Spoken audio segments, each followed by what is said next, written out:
Sa loob ng 3 taon na pagluluksa para sa aking guro, 7 araw na lang at maibabalik ko na ang aking pagkatao. Pagdating ng panahon, gamit ang aking walang kaparis na kasanayan sa medisina bilang si Chu Yunhe, tiyak na mabibigyan ko ng pinakamagandang buhay ang aking asawa.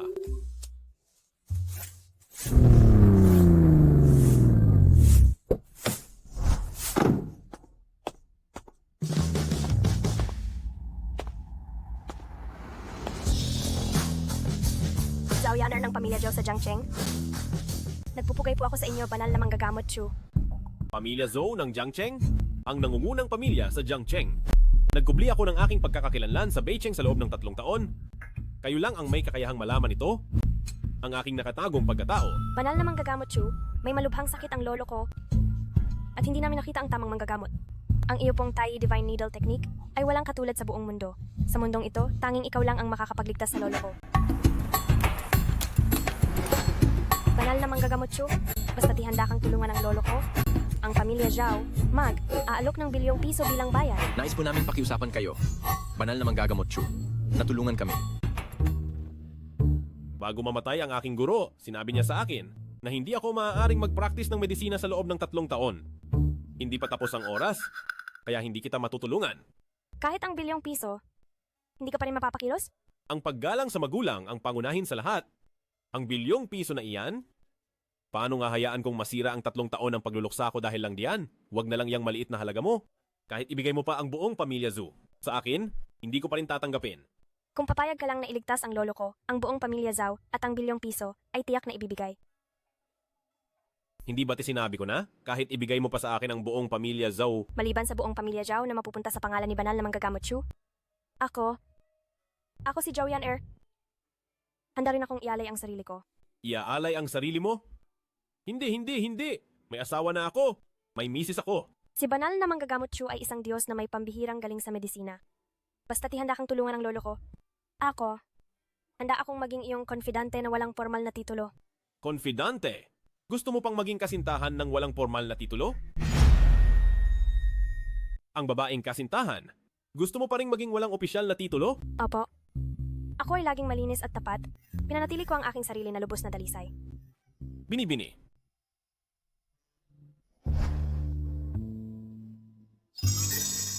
Binibini, hindi sa ayaw kitang tulungan, ngunit mayroon akong huling habilin mula sa aking guro. Hindi pa dumarating ang tamang panahon.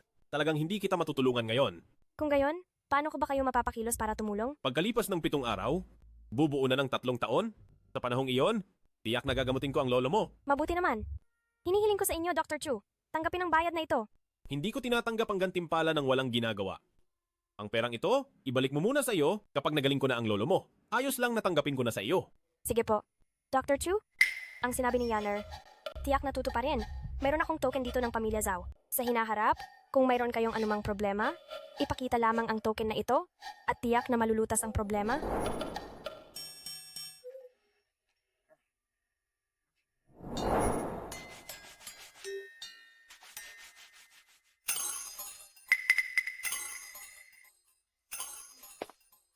Napakagaling.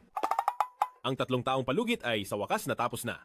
Ayon sa utos ng guro ko, sa wakas ay maaari na akong mag-practice muli ng medisina kapag ginamot ko ang pinuno ng pamilya Zhao. Sabi ni Zhou Yaner, lahat ng sinabi niya sa akin ay tutuparin. Sasama ba talaga sa akin si Zhou Yaner? Si Zhou Yaner ay medyo maganda. May asawa ka na. Paano mo maiisip ang ganoon? Kung malaman ito ng asawa ko, talaga namang magsiselo siya ng sobra.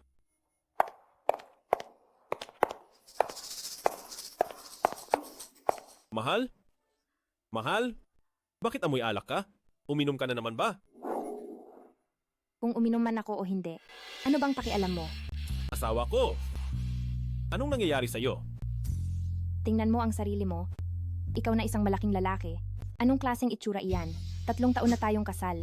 Ang alam mo lang ay maglaba at magluto sa bahay, maglinis. Ano bang silbi mo? Asawa ko. Anong tinawag mo sa akin? Asawa ko. Tinawag mo akong asawa mo? Ikaw ang asawa ko? Dati, pinangarap ko na ang aking asawa ay isang bayani na hinahangaan ng lahat at sa ilalim ng kanyang proteksyon, maging isang simpleng babae at sapat na naalagaan ko ang aking asawa at anak araw-araw. Pero ikaw ang pinakasalan ko, isang walang silbi, walang ambisyon, at tamad na tao. Asawa ko, malapit ko na sayong maibigay ang buhay na gusto mo. Malapit na, hintayin mo ako, okay? Tama na. 3 taon. Hintay ako sa'yo ng 3 taon. Pero ikaw, kahit nahihintayin pa kita ng 10 o 20 taon, ganyan ka pa rin ka, walang pag-unlad. Ako bilang isang babae, araw-araw na nakikipagsapalaran sa labas. Alam mo ba kung gaano karaming alak ang nainom ko at gaano karaming hirap ang dinanas ko? Alam mo ba talaga? Asawa ko, lasing ka? Pag-usapan natin yan, paggising mo na. Maghahanda muna ako ng pampawala ng lasing para sa'yo. Hindi ko gusto ang lalaki na puro trabaho lang sa kusina at wala siyang nagagawang matino sa buong araw. Hindi ko kailangan ng iyong lambing na walang nararating. Gusto ko ang lalaking may dangal na kayang mag-alaga sa asawa at pamilya. Kung hindi lang ako pinilit ng lolo ko, akala ko magbabago ka. Chu Yunhe, labis mo akong binigo. Aray, aking anak, bakit ka nalasing ng ganito? Ma, ang Sanes Group ay may malaking problema. Marami akong nakilalang tao ngayon. Maraming alak ang nainom ko, pero wala pa ring solusyon. Ma, Ay, anak ko! wala akong silbi. Hindi ko nailigtas ang Sun Group natin. Si Wan Lee ng Pamilya Wan, ang pinakamayaman sa North City. Tapos na? Tapos na? Sira na talaga. Nang pinakasalan ka ng anak ko, noon, siya ang pinakamagandang babae sa North City. Pinakasalan mo, isang inutil. Talagang sinumpa kami sa ilang henerasyon. Ngayon, si A, Ying ay may problema. Wala kang maitutulong kahit ano. Ma, ako? Huwag mo akong tawaging ma. Wala akong manugang na kasing hiya mo. Huwag kang mag-alala anak. Siguradong may paraan tayo. Bagamati ang pamilya Wan ng Beicheng ay ang pinakamakapangyarihan. Malaki rin ang impluensya ng pamilya Jin. Narinig ko na si Ginoong Jin, umuwi lang galing sa pag-aaral at isa pa siyang doktor ng medisina. Noong panahong iyon, hindi ba tiniligawan ka rin niya? Paano kung lapitan mo siya para humingi ng tulong? Ma, kasal na ako. Pwede ka namang makipaghiwalay kahit kasal, hindi ba? 3 taon na, magkahiwalay kayong natutulog at hindi ka man lang niya ginalaw kahit isang daliri. Diborsyo. Ito, Titingnan ko kung sino ang dumating. Ma, ako na ang titingin. Ikaw na walang kwenta, huwag kang humarang sa aking dadaanan. Ma, ikaw ngayon ay masyadong galit. Huwag kang magagalit dahil madali kang magkakasakit niyan. Wala akong sakit, pero binibigyan mo ako ng sakit. Wala kang silbing gago, lumayas ka. Diborsyo. Asawa ko, gusto mo na ba talaga akong hiwalayan? ikinasal na ako kaya kailangan kong sundin ang aking asawa. Pero sinisisi ko lamang ang sarili ko dahil sa malungkot kong kapalaran sa buhay na napangasawa ko ang isang taong kagaya mo. Asawa ko, ipinapangako ko talaga sa iyo. Malapit ko na ring maibigay sa iyo ang buhay na gusto mo. Sigurado iyan. Ay, ano itong naririnig ko? Isang taong wala at walang kuwentang tulad nito, pero ang hangin ay nasa ulo. Paano mo ililigtas ang pamilya Sun? Ginoong Jin, halika, maupo ka. Yinging, matagal na tayong hindi nagkikita. Ang ganda mo pa rin. Hindi mo alam, sa napakaraming taon, hindi kita nakalimutan. Pagkatapos kong umalis ng bansa at nag-aral, araw at gabi kitang iniisip. Ginoong Jin, nandito ang asawa ko. Pakiusap, wag mo akong sabihan ng ganyan sa harap niya.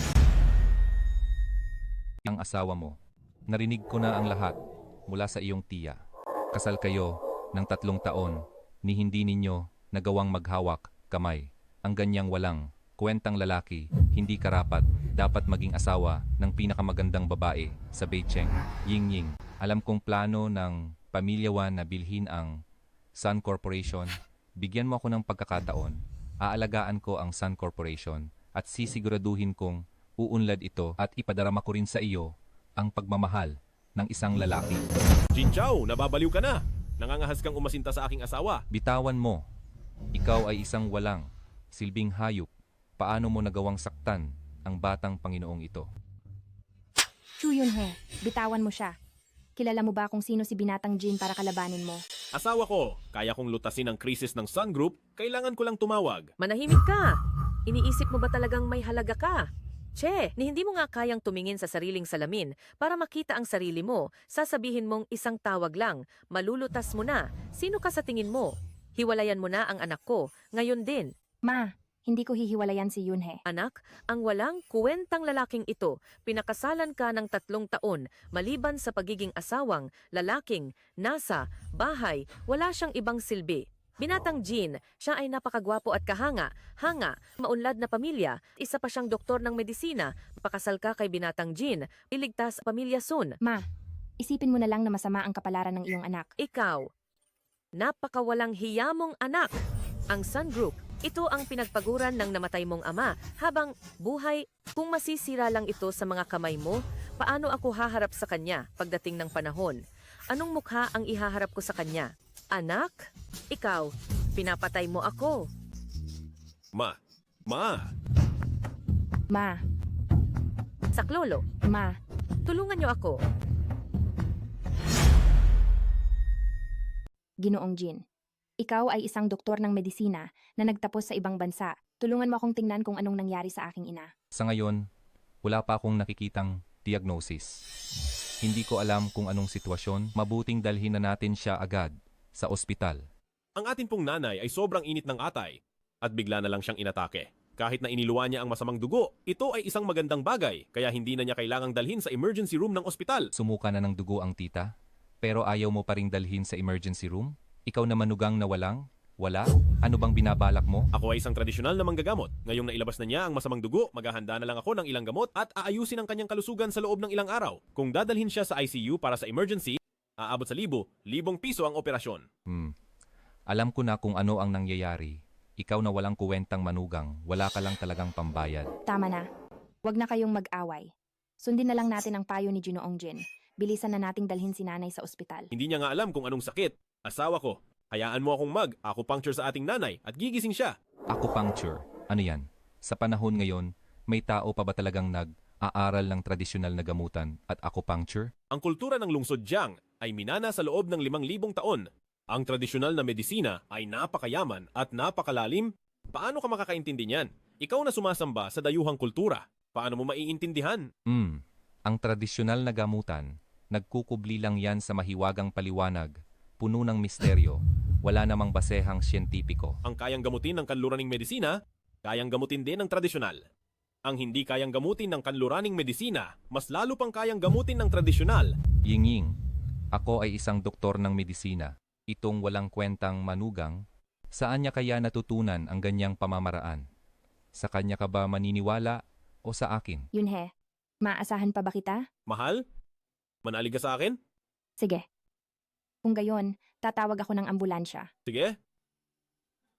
Kung magawa mong gisingin si tita, ako'y luluhod sa harap mo at magpapalit ng aking apelido at bibigyan pa kita ng 100 milyong piso. Sige. Kung gayon, imulat mo ang mga mata mo at tingnan mong mabuti.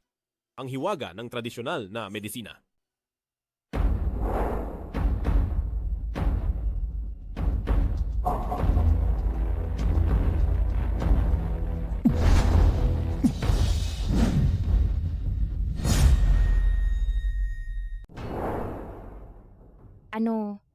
Ano ito? Itong palamunin na to, nagpapaka, misteryoso. Talaga bang ganun ka? Himala ang acupuncture? Yunhe, hindi ba't sabi mo magigising na agad si mama? Bakit wala pa ring reaksyon? Nagsasabi lang siya ng kalokohan. Ying-ying, huwag kang maniwala sa kanya. Hayaan mong subukan ko at gisingin ko muna si tita. Wag, nakasaksak na ang gintong karayom. Wag mong galawin. Isang simpleng palamunin lang, paano mo nagagawang kausapin ang batang Ginoo na tulad ko? Ako ay isang medical doctor na nag-aral pa sa ibang bansa. Kahit na doktor ka, hindi ka marunong manggamot. Mali. Tensyonado na ang kalagayan ni tita ngayon. Kung pababayaan mong maantala ang paggagamot, ang mga magiging kahihinatnan, kaya mo bang panagutan? Tama na Yunhe, hayaan mo nang tingnan ni Ginoong Jin si mama. Pwede niya itong tingnan, pero hindi pwedeng galawin ang gintong karayom. Yunhe, alam kong hindi maganda ang pakikitungo ni mama sa iyo, pero nanay ko pa rin siya. Bakit mo ito ginagawa sa akin? Ginoong Jin, pakiusap, gamutin mo na agad ang nanay ko. Bunutin mo ang gintong karayom at iligtas mo siya. Mahal ko, hindi talaga pwedeng bunutin ang gintong karayom. Ako, si Chu Yunhe, ay mananagot ng aking buhay. Nagagaling ang nanay natin. Palamunin. Naririnig mo ba? Lumayas ka na.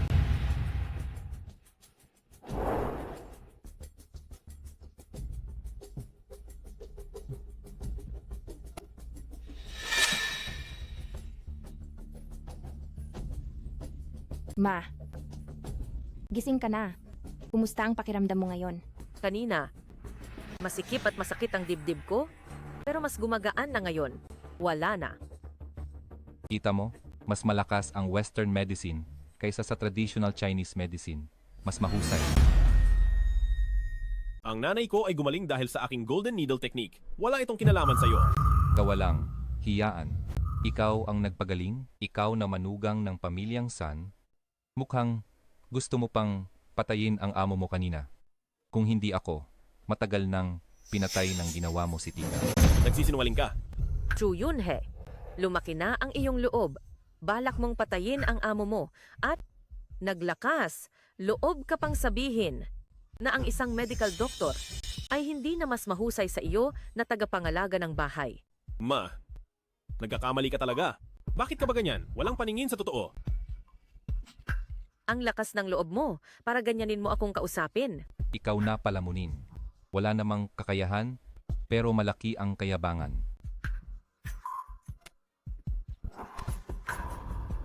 Ying-ying, hindi ka karapat. Dapat, sa lalaking ito, makipaghiwalay ka na sa kanya. Ako lang ang lalaking tulad ko, ang nararapat sa iyo. Jin Chao, ilayo mo ang marumi mong kamay sa asawa ko. Chu Yunhe, umalis ka na agad sa pamilyang San? Ayoko na kitang makita pa. Ma, para talaga kay Ying Ying at sa Sun Group ang ginagawa ko. Huwag kang magalit. Kakaalis lang ng gintong karayo mo at hindi magtatagal. Hihimatayin ka na naman. Hihimatayin ako ulit? Kakaligtas lang sa akin ni Ginoong Jin, paano pa akong hihimatayin? Ma, Ma, Ma, Ano? Si Tita, nahimatay talaga? sabi ko na. Pero ayaw niyong maniwala. Cloud Crane. Mahal, huwag kang mag-alala. Ililigtas ko si nanay.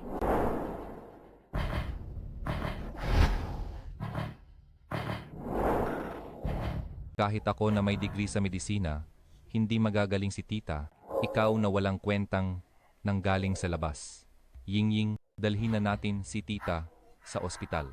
Ito, bakit hindi pa dumarating ang ambulansya? Sa loob ng 3 segundo, magigising si nanay. Nagpapanggap ka lang. Akala mo ba isa kang doktor na may kapangyarihan? 3, 2, 1.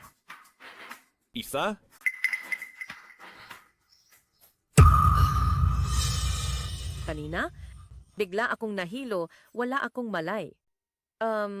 Si Young Master Jin ba ang nagligtas sa akin ulit? Nay, si Cloud Crane ang nagligtas sa iyo. Marunong ding manggamot ang walang kwentang ito? Sino ba ang nagsabi kanina na kapag gumaling, luluhod siya sa akin at hihingi ng tawad? Ito, imposible ito. Nasa harap mo na ang katotohanan, ayaw mo pa ring maniwala. Kakaiba, sobrang kakaiba. Anong paraan ng pagtuturok ang ginamit mo? Bakit ganyan kagaling? Sinabi ko na ang tradisyonal na gamot ay may malalim na kasaysayan. Hindi ito maintindihan ng katulad mong masamang tao. Ang ginamit ko ay ang Great Oneness Magic Needle. Ano? Great Oneness Magic Needle. May ganitong kagaling na paraan ng acupuncture pala sa mundo. Ganoon pala kagaling na acupuncture sa mundo. Kalokohan, kawalang hiyaan.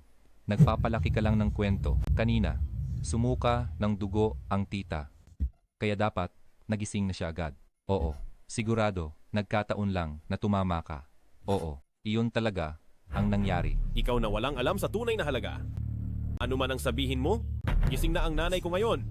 Kanina, sinabi mong, bibigyan mo ako ng 100 milyon at luluhod ka pa at hihingi ng tawad sa akin. Ako na isang iginagalang na doktor. Paano ako luluhod sa isang basura na tulad mo? Ang sinabi mo kanina, hindi mo na kayang panindigan ngayon. Nag-aral ka sa ibang bansa. Ang natutunan mo ay ang ugali ng mga dayuhan na hindi umaamin sa pagkakamali. Tama na. Huwag na kayong magsalita. Anong klaseng tao ba ang Young Master Jin? Chu Yunhe, hindi mo na igalang si Young Master Jin. Pinipilit mo pa siyang lumuhod at umamin ng pagkakamali. Anong klaseng katwiran yan? Tama. Ako. Anong klase ba akong tao? At luluhod sa isang inutil na manugang na tulad mo. Imposible. Kung hindi ka luluhod ngayon, sasabihin ko sa iyo, sa ibang araw, papagluhurin kita ng 3 araw at 3 gabi. Ikaw na basurang yan. Gusto mo akong paluhurin ng 3 araw at 3 gabi? Hindi ka ba natatakot na magyabang ng sobra? Chu Yun-hei, tumahimik ka. Huwag ka nang magsalita. Ma, siya ang unang naghahanap ng gulo. Magsasalita ka pa ba? Wala ka bang katapusan? Kapag nagsalita ka pa ulit, dadagdagan ko ng sampal sa iyo. Tama na yun, he. Ma, huwag ka nang magalit. Ingatan mo ang iyong sarili. Ikaw na walang kwentang tao. Gusto mo pa akong labanan? Tita, pinapayuhan ko kayong magpa-check up sa ospital? Magpa-full check up. Ma, wala na kayong sakit? Wala ring makikita ang check-up sa ospital. Sabi mo wala namang problema, wala na nga ba? Ano bang alam mo, wala kang kuwenta? Mas makikinig pa ako kay Jin. Jin, anak, dalhin niyo ako sa ospital. Tara na.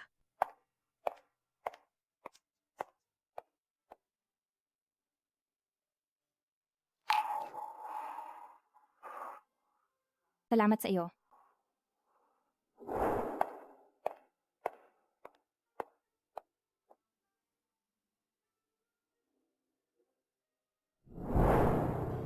Mukhang itong manugang hindi madaling kalaban ah. Tu Yun-he, kung hindi ko maaagaw si Sun Yingying, hindi na ako lalaki. Itong maliit na bagay, tutulungan kitang ayusin. Hello? Si Young Master Yan ba ito? Ako si Zhang Xian ng Zhang family ng Nancheng. Alam ko, matagal mo nang gustong bilhin ang Sun Group. Interesado ka bang magtulungan tayo at tuluyang kainin ang Sun Group? Siyempre, interesado ako. Hintayin mo ang balita ko. Sige.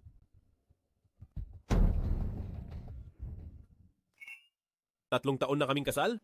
Ito ang unang beses na hinawakan ng asawa ko ang kamay ko. Mahal, kaya ko nang gamitin ng tama ang aking medikal na kaalaman. Ipapaalam ko sa iyo na ako ang lalaking karapat dapat sa iyong buhay. Divine Dr. Chu, nakalipas na ang 7 araw at lumalala ang sakit ng aking lolo. Dinala ko na ang aking lolo sa Beijing gamit ang chartered plane at kasalukuyan kaming nanunuluyan sa Yihao Hotel. Nasaan po kayo? Pupuntahan ko na po kayo agad.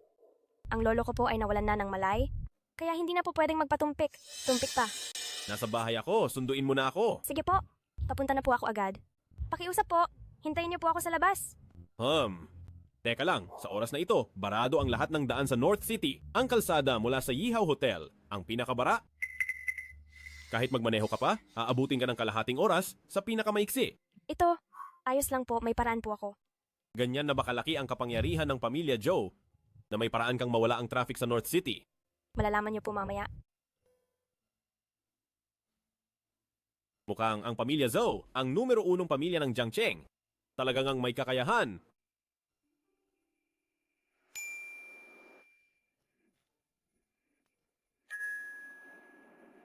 Higit 10 minuto na ang nakalipas, bakit wala pa rin si Zhu Yan-er? Sobrang yaman ng pamilya Zhou? Baka naman, nakasakay siya sa helicopter papunta rito?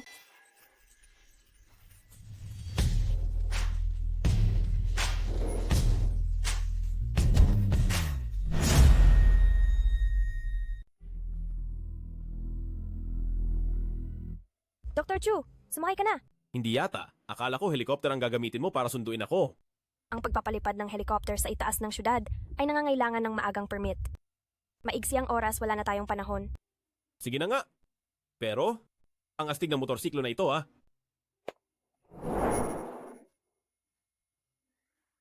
Pero, saan ako hahawak sa iyo? Mamaya, kung umarangkada ka, baka malaglag ako ng malayo. Yakapin mo ang baywang ko. Ha? Pangalawang beses pa lang tayong nagkita. Tapos, papayagan mo na akong yakapin ka? Parang hindi tama iyan. At isa pa, hindi nararapat ang matalik na paghawak ng babae at lalaki kung malalaman ng asawa ko na niyakap kita. Hindi ba siya magseselos? Ano ngayon kung magselos siya? Kahit papaano, magiging akin ka rin. Yakapin mo ako ng mahigpit ngayon, wala namang masama diyan. Ikaw ang nagpasabi na yakapin kita, ha? Paano kung ganyan ka kahina? Mamaya pag nagmaneho ako, diretso kitang tatanggalin. Saan ako hahawak? Sa baywang ko, yakapin mo ng mahigpit. Sige. Ay nako, yakapin mo ng mahigpit?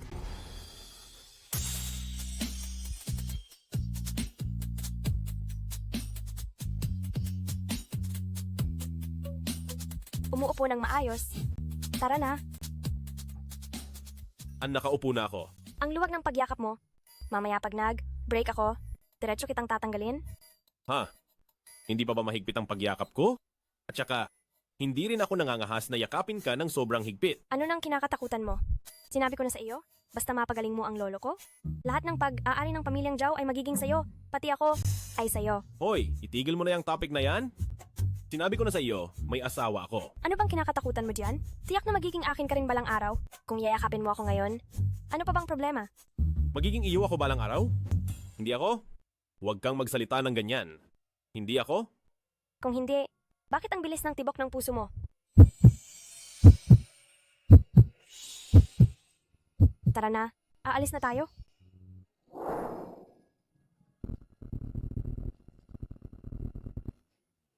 Teka, dahan-dahan lang, natatakot ako.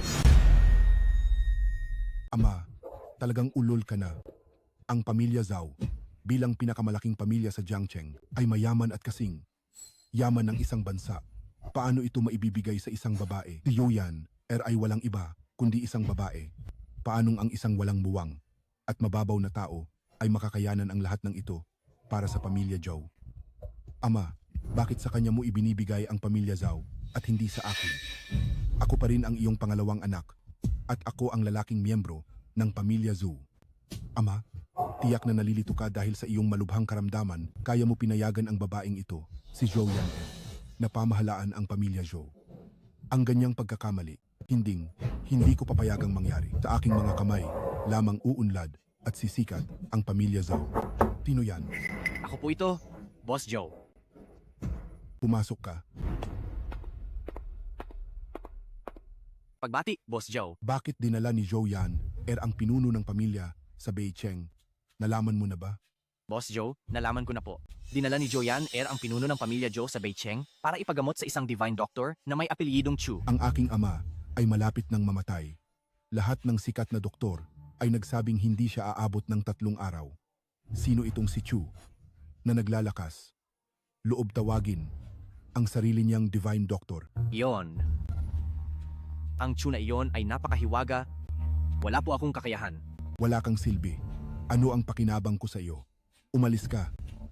Divine Dr. Chu. Tatingin ko ay si Zhou Yan lamang, ang nagpapahayag ng kanyang pagmamahal sa magulang at nagdala lang ng isang artista. Kung marunong kang umarte, hindi bati ako rin. Magdadala pa ako ng isang sikat na pambansang manggagamot para makita ng lahat ng miyembro ng pamilya Zhou na ako lamang si Zhu Feng, ang may pinakamalaking pagmamahal sa magulang.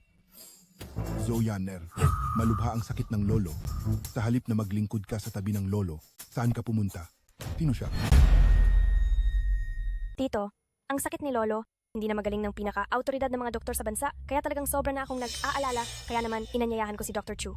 Kasalukuyan, emergency ang sitwasyon. Hayaan mo muna siyang pumasok para tingnan si Lolo bago tayo mag-usap ng detalyado. Teka, doktor na napakahusay? Dr. Chu, itong taong bata pa at puro sira ang damit. Nararapat bang tawaging isang napakahusay na doktor? Tito, hindi mo alam ang sitwasyon, hayaan mo na siyang pumasok para tingnan si Lolo. Ang pinuno ng pamilya ay lolo mo, pero ama ko rin.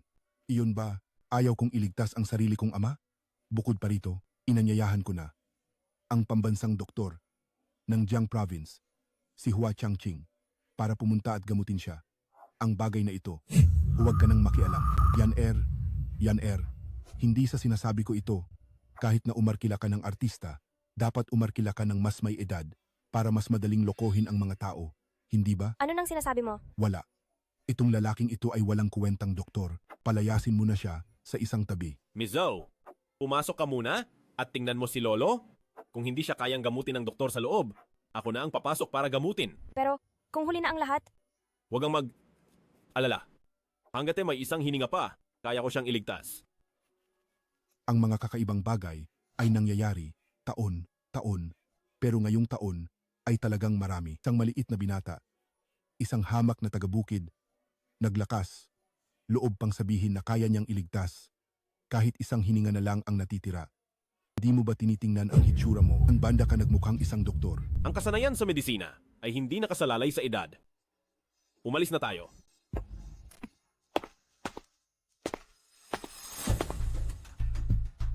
Maestro Hua, kumusta na ang sakit ng tatay ko?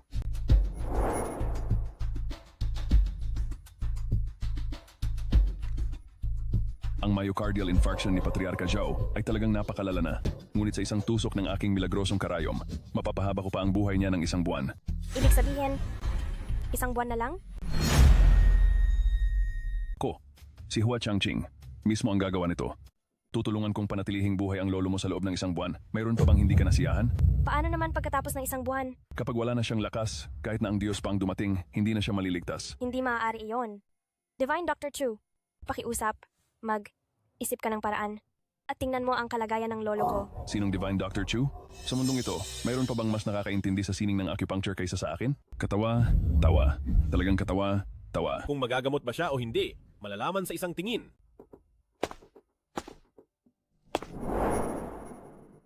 Tingnan ko nga kung ano ang kaya mong makita. Ang puso ng head of the Zhu family ay mayroong 4 na malalaking ugat na nakabarado. Matanda na siya. Kahit pa magkaroon ng heart transplant surgery, wala rin itong epekto. Sa simpleng pagkuha lamang ng pulso, nakita mo na ang 4 na baradong ugat ng head of the Zhou family. Ikaw ba ay nagmamayabang lang? Divine Dr. Chu, ano na ang gagawin natin? Wala ka ring magagawa? Miss Zhou, huwag kang alala. Bagamat walang asa sa Western medicine, tiyak na may lunas ang Chinese medicine acupuncture. Basta ako mismo ang gagawa. Titiyakin kong mabubuhay ang lolo mo ng higit pa sa 10 taon. 10 taon? Ikaw ay napakayabang. 10 taon. Nasabi mo pa talaga yan? Tama.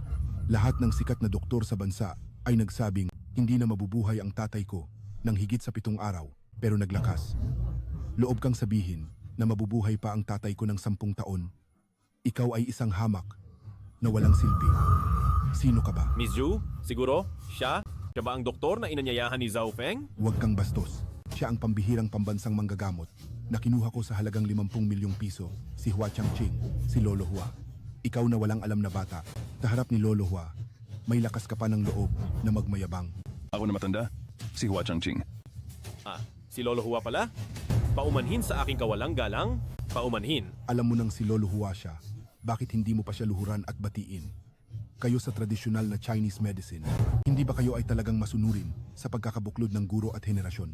Ang daan ng Chinese medicine ay puno ng napakaraming pagbabago.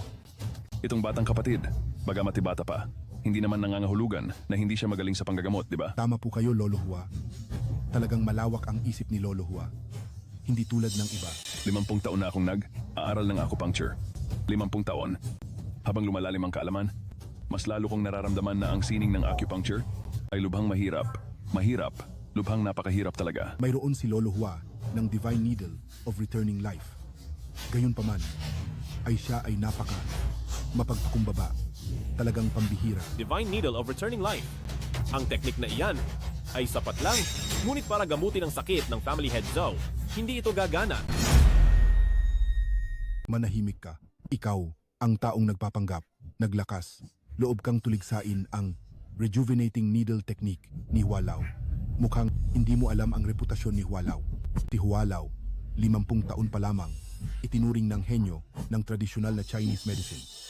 Nag-aral sa ilalim ng master ng pambansang medisina at siya ang ika-19 na henerasyong disipulo ng master na iyon. 30 taon na ang nakalipas. Pangulo ng Beijing ay nagkasakit ng malubha ng makagamot, ngunit si Hua Lao ang tumulong para mawala ang sakit. 10 taon na ang nakalipas. Sinulat ni Hua Lao ang National Medical Acupuncture Compendium na ginawang aklat. Aralin ng lahat ng universidad ng Chinese medicine sa buong bansa. Isang aklat na dapat aralan ng bawat manggagamot ng Chinese medicine. At bago pa lang, ang Pangulo ng Lalawigan ng Jiang ay nagpatingin din kay Hua Lao. Ito ay balitang alam ng lahat, walang nakakaalam. Pati ang Pangulo ay nagpatingin kay Hua Lao? Napakagaling nga ni Hua Lao. Mga walang kabuluhang titulo lang iyon. Ang isang manggagamot ay may pusong parang magulang. Ang makatulong sa pasyente na mawala ang kanilang sakit, iyon ang pinakamalaking hangarin ng isang manggagamot. Talagang tanyag ang pangalan ni Hua Lao. Tama nga ang sinabi mo. Pero ang rejuvenating needle technique ay walang epekto sa pinuno ng pamilya Zhou. Nasabi ko na, ang rejuvenating needle technique ay halos isang ordinaryong teknik lang ng acupuncture kung tutuusin. Isa lang itong hindi sikat na teknik. Bata, naglakas, loob kang sabihing ang rejuvenating needle technique ay isang hindi sikat na teknik? Sino ang nagbigay sa iyo ng tapang para maging napakabahala? Sino ka? Hua Lao. Sinabi mo rin noon, ang sining ng acupuncture ay napakahirap na matutunan. Nahihirapan kang matuto. Mukhang hindi rin ganoon kagaling ang iyong talento. Bakit ako? Ang bilis kong matuto. Walang iya, naglakas, loob kang sabihing hindi sapat ang aking talento. Anong uri ng pamamaraan ng karayom ang alam mo? Ang Wuji Needle Technique o ang Xuan Miao Needle Technique? Ang Wuji Needle Technique at Xuan Miao Needle Technique, wala akong alam diyan. Nakakatawa ang pagiging parang palaka. Gaano ba kalaki ang kalangitan na nakita mo? Ang mas malakas pa sa Hui Tian Zhenshu. Hindi mo man lang alam ang Wuji Zhenshu at Xuan Miao Zhenfa, pero naglakas. Loob ka pa rin magsalita tungkol sa acupuncture sa harap ko. Sa totoo lang at direkta akong magsasalita, hindi ko talaga alam ang dalawang pamamaraang iyon ng acupuncture na binanggit mo. Ikaw na bata ka. Nalantad na ang tunay mong anyo. Hindi mo alam ang dalawang dakilang pamamaraan ng karayom na iyon. At nagkukunwari ka pa rin. Saan mo nahanap ang extra na ito? Ang sama ng arte. Tito, ano bang sinasabi mo? Saan ako kukuha ng kung sinong aktor? Si Dr. Chu, siya, totoong. Tama na. Hindi ko talaga alam itong dalawang pamamaraan ng pagtusok. Ngunit hindi rin ibig sabihin ito na hindi ko alam. Itong dalawang pamamaraan ng pagtusok, sa pinakamahusay, ay mga teknik lamang ng pagtusok na pang ibabang antas, pang 8 antas lamang. Kunwari ka pa. Dapat matapos na itong kalokohan. Ikaw, Chu, magkano ang ibinayad sa iyo ni Yan Dodoblehin ko. Kunin mo ang pera at umalis ka na. Isang taong parang payaso. Nandidiri ako sa iyo. Inimbitahan ako ni Ginang Zhu para ang lahat ng arian ng pamilya Zhou, ay ialay sa akin. Iaalay mo ang lahat ng arian ng pamilya Zhou. Ang lahat ng arian ng pamilya Zhou, ay hindi matutumpasan ang buhay ni Lolo. Ginang Zhao, mas gugustuhin mo pa siyang paniwalaan kaysa sa ika-19 na henerasyong tagapagmana ng pambansang medikal na banal na kamay? Bata, sinasabi mo na alam mo ang acupuncture? Kung gayon, tanungin kita, para sa atake sa puso, ilang milimetro ang karayom na gagamitin? Kapag ipinasok ang silver needle, gaano ito kalalim dapat ipasok? Aling acupuncture point ang iyong sisiglahin? Gagamitin mo ba ang pagpihit at ikot o ang pagtaas at pagpasok? Ikaw na bata, kung titingnan ang iyong edad, hindi ka pa nga karapat dapat maging apo ko bilang disipulo at naglakas, loob ka pang maging mayabang dito, nagpapakita ka ng labis na kapalaluan? Ako, isang matandang doktor, ay ipinanganak sa isang pamilya ng tradisyonal na gamot. Ang taong gulang pa lang ay nilalaro ko na ang mga halamang gamot. 10 taong gulang, ay naging disipulo ako ng pambansang medikal na banal na kamay. 50 taon ng acupuncture, nakapagligtas na ng hindi mabilang na buhay. Ako, isang matanda, ay naglalakbay na sa buong mundo. Lahat ng nakakakita sa akin ay parang nakakakita ng Diyos. Ito ba ang bata mararanasan mo? Kami sa Chinese medicine, lubos na pinahahalagahan ang disipulo at seniority. Sa edad pa lang, pati na sa antas ng seniority, pwede na kitang maging ninuno. Ikaw na mapagmataas na bata, isa kang ganap na pagkakanulo sa iyong guro. Tapos ano? Ikaw ang ikamamatay ko. Sa ganoong katanda mong edad, magagalit ka pa ng ganyan. Nakakasama yan sa kalusugan mo. Dr. Chu, wag mo nang galitin pa si Elder Hua. Sige, hindi na ako magagalit. Gusto ko lang ipakita sa kanya kung ano ba talaga ang pinakamagaling na teknik ng acupuncture para makita niya. Sige, dito lang ako tatayo. Titingnan ko kung magagawa mo ba talaga ang sinasabi mo. Hihintayin kong sampalin mo itong matanda kong mukha. Hindi ko nais na sampalin ang mukha mo, pero ikaw mismo ang abot nito para sampalin ko. Ikaw na si Chu. Bago ka kumilos, babalaan kita. Ito ang aming pamilyang Zhou, ang aking sariling ama. Kapag hindi mo siya nagamot o kapag namatay siya, sisiguraduhin kong hindi ka na makakalabas ng buhay sa pinto na ito. Tito, hindi mo dapat takutin ang mga tao ng ganyan. Hayaan mo na, para lang siyang umutot. Kapag itinurok ko ito, malalaman ninyong lahat. Ito. Anong paraan ng pagtuturok ito? Ito ang Diyos ang karayom ng Taiyi. Matandang Hua, ano ang Diyos ang karayom ng Taiyi? Ang Diyos ang karayom ng Taiyi ay isang sinaunang lihim na pamamaraan na tanging ang pinuno ng dalubhasa sa tradisyonal na medisina ang nagtataglay. Ito ang pinakamataas at pinakamatindi. Teknik sa pagtuturok na kayang bumuhay ng patay at hilom ng mga buto. Ako, si Hua Changqing, ang ika-11 na henerasyong disipulo ng dalubhasa sa tradisyonal na medisina, ay nagbibigay galang sa pinuno. Pinuno? Hindi ko inaasahan na si Dr. Chu ay ang pinuno ng dalubhasa sa tradisyonal na medisina. Napakabata pa niya. Siya ang pinuno? Matandang Hua, hindi ka siguro nagkakamali? Hindi ako nagkakamali. Inakala ng matandang ito na hindi na niya makikita sa buhay na ito ang Diyos ang karayom ng Taiyi na matagal nang nawawala. Ngayon at nakita ko na, kahit mamatay ako, payapa na akong mamamahinga. Pinuno, humihingi ako ng paumanhin sa kawalang. Galang ko kanina. Pakiusap, pinuno, pagpaumanhinan po ninyo ang inyong lingkod. Tumayo ka na. Ang taong walang kaalaman ay walang kasalanan. Bukod pa rito, maaari ka nang ituring na disipulo ko dahil nakilala mo ang Diyos ang karayom ng Taiyi, hindi ko na itatago sa iyo. Ako ang ikalabimpitong henerasyong pinuno ng dalubhasa sa tradisyonal na medisina.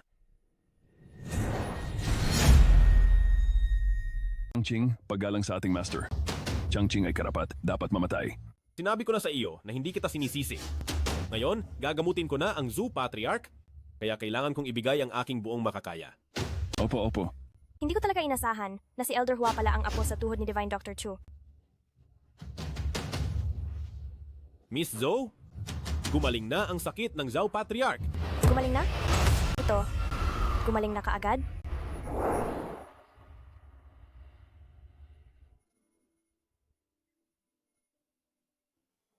Nasaan ako? Ama, gising ka na. Yan anong nangyayari? Lolo, malubha ang iyong sakit. Salamat kay Divine Dr. Chu sa pagtulong dahil ginawa kanyang ligtas mula sa panganib. Divine Dr. Chu, maraming salamat sa pagliligtas mo sa aking buhay. Ama, ibinigay ni Zhou Yan ang lahat ng arian ng ating Zhou family para lang iligtas ka. Walang galang? Zhou Feng, paano mo kinakausap ang aking Grandmaster? Nasa kamay ng aking Grandmaster, ang Divine Needle of Taiyi.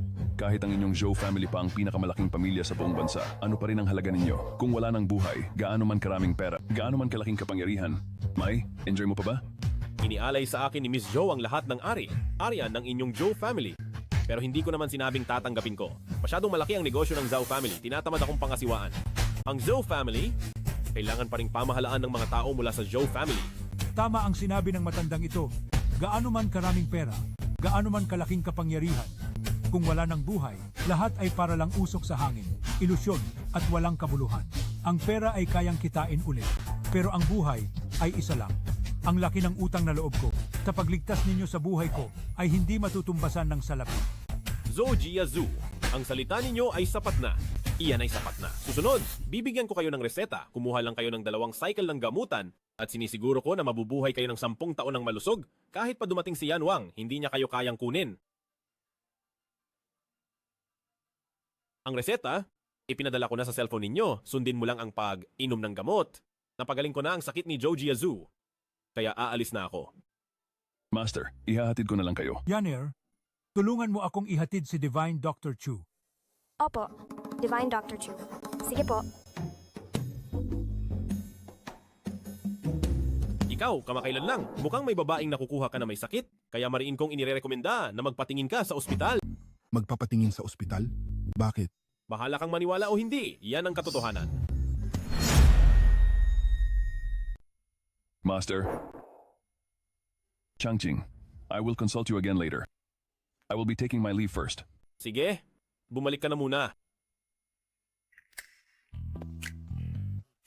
Dr. Chu, maraming salamat po sa inyo ngayon. Sa pagligtas ninyo sa lolo ko. Lubos po akong nagpapasalamat sa inyo. Hay, maliit na bagay lang yon. Hindi na kailangang usapan pa iyan. Pero kahit hindi ko gusto ang arian ninyo, talaga namang gipit kami kamakailan. Medyo kapos kami sa pera. Ang kinatatakutan ko lang ay hindi ninyo tanggapin ang bayad ko. Ayan! Ang card na ito ay may 10 bilyong piso. Bukod pa riyan, may 15 ari-arian pa kami sa Beicheng. Kasama na riyan ang Yihaw Nightclub, Yihaw Golf Course, at Yihaw Hotel. Hala, sandali lang. Kailangan ko lang ng 10 bilyong piso. Iyang mga nightclub at golf course ninyo, huwag na lang. Tinatamad akong asikasuhin iyan. Kung tatanggapin nyo o hindi ay ibang usapan. Pero ang sinabi ko, tutuparin ko, lahat ng arian ay may sariling tagapamahala. Hindi nyo na kailangan pang makialam. Sasabihin ko lang sa lahat ng general manager na kayo na ang tunay nilang may ari. Sige na nga, ganyan, bahala ka na.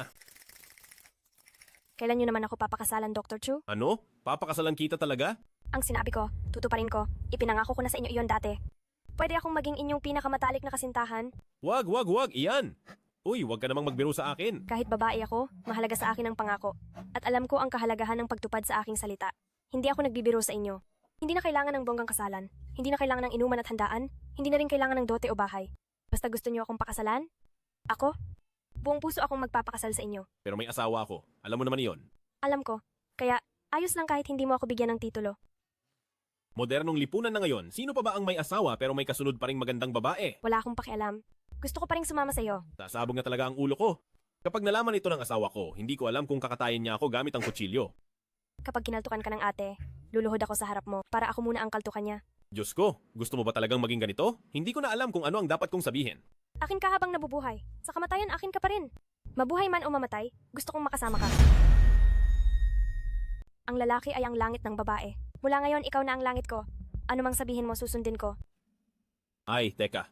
Alam mo ba ang pamilya Wan ng Beicheng? Pamilya Wan ng Beicheng? Yung angkan ni Wan Li, tama ba?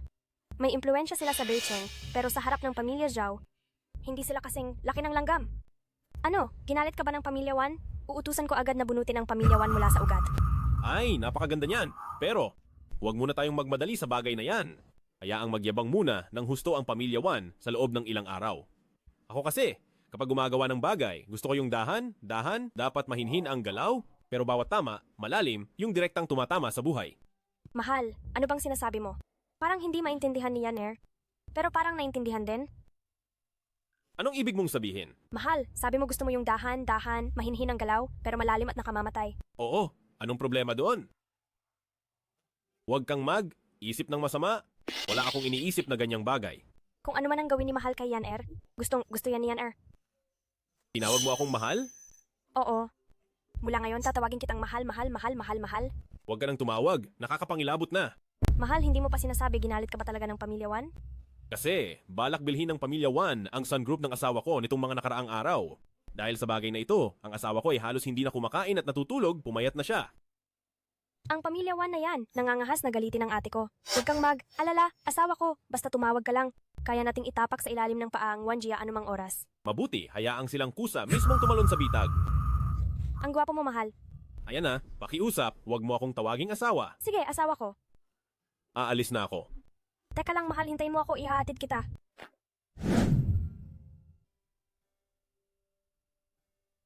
Honey, umupo. Bakit ka nagtatrabaho ng bahay dito ngayon? Hindi ba't ako ang gumagawa ng mga gawain na iyan dati? Ay, kadalasan ikaw ang gumagawa niyan. Kaya gusto kong subukan ngayon. Akala ko dati madali lang ang gawaing, bahay. Hindi ko inakala na sa pagpupunas lang ng mga kasangkapan. Halos hindi na ako makatayo sa sakit ng likod. Magpahinga ka muna. Ipagluluto kita ng masarap mamaya ha. Wag na, dito ka lang umupo.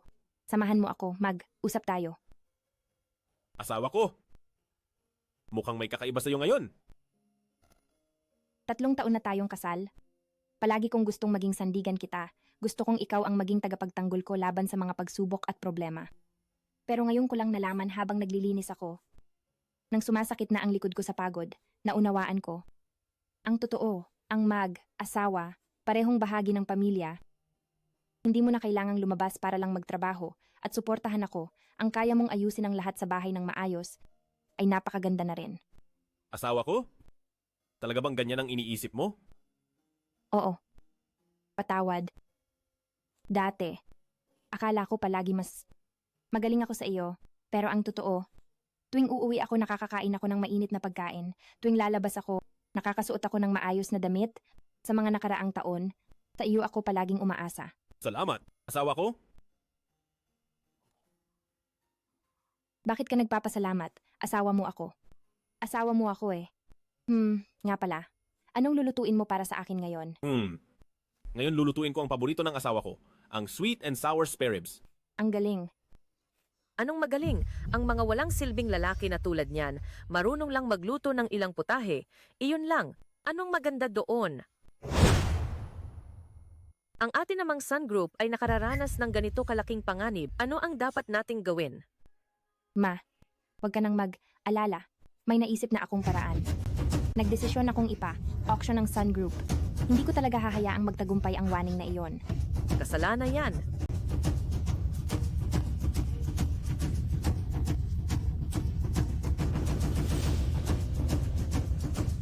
Ano? Ang auction na ito, hawak pa rin ng Pamilya Wan? Mukhang ang ating Sun Group ay hindi na makakatakas. Kung ganoon, ano ang gagawin natin? Ang Sun Group na ito ay ang pinaghirapan ng iyong ama sa buong buhay niya. Huwag kayong masyadong mag-alala. Lakasan mo ang loob mo at pumunta sa auction na ito. Bibigyan kita ng sorpresa. Isang manugang na walang kabuluhan. Ano pa ang mapapakinabangan natin dyan sa iyo? Si Yingying namin ay napakaswerte mong napangasawa. Napakamalas nga naming pamilya. Yun he. Pakiramdam ko iba ka na ngayon kaysa noon. Maaasahan pa ba kita? Asawa, maniwala ka sa akin. Maniwala ka sa akin sa huling pagkakataong ito. Hindi kita bibiguin. Sige. Nagkakagulo na. Nagkakagulo na talaga. Ibinigay pa ang kapalaran ng pamilya sa kamay ng isang manugang na walang silbi. Sana ay wag na wag mangyari ang matinding kamalasan.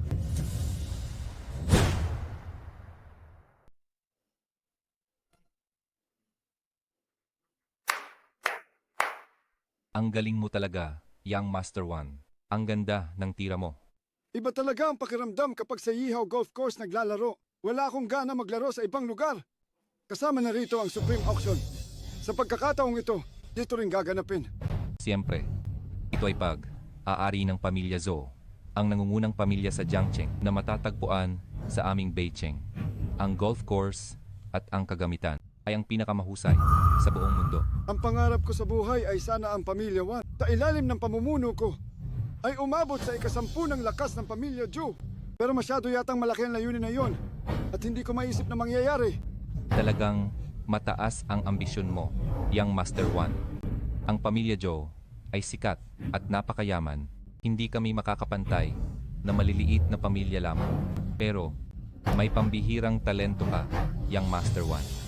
Kung magsasama tayong dalawa at maabot ang ikasampu ng lakas ng pamilya Zhou sa buhay natin, posibleng matupad ang layunin na iyon. Tama ka.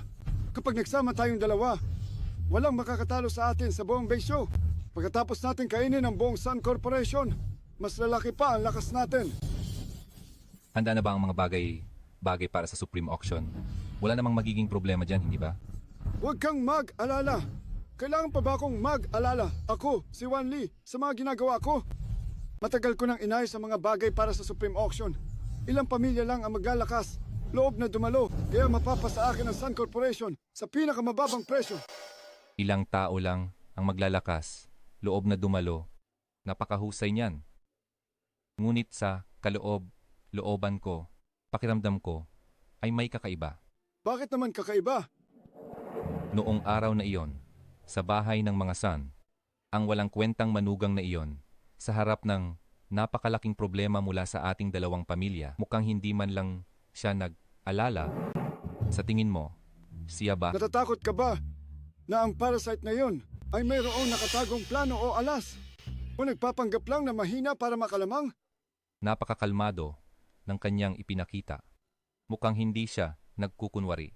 Kung hindi siya nagkukunwari, ano naman ang magagawa niya? Gaya ng sinabi mo, napakatindi ng bigat ng problema. Makakatakas ba siya o maiiwasan niya ba ito? Maliban sa maghintay na mamatay, ano pa ang magagawa niya? Tama ang sinabi ni Ginoong Wan. Siguro ay labis lang akong nag-alala kahit pa may koneksyon ang walang kuwentang manugang na iyon. Hindi pa rin siya kalaban ni Ginoong Wan. Halika! Billiards ka para makarelax. Tiyak na magtatagumpay tayo sa buong kampanya ng pagkuha sa Sun Group. Sige, pagdating ng panahon, personal nating paiinumin ng champagne si San Yingying. Si Jin Chao at Wan Li, wala talaga silang itinirang daan para sa akin. Ang Supreme Auction, kahit ako ay hindi makapasok. Kailangan ng imbitasyon para makapasok.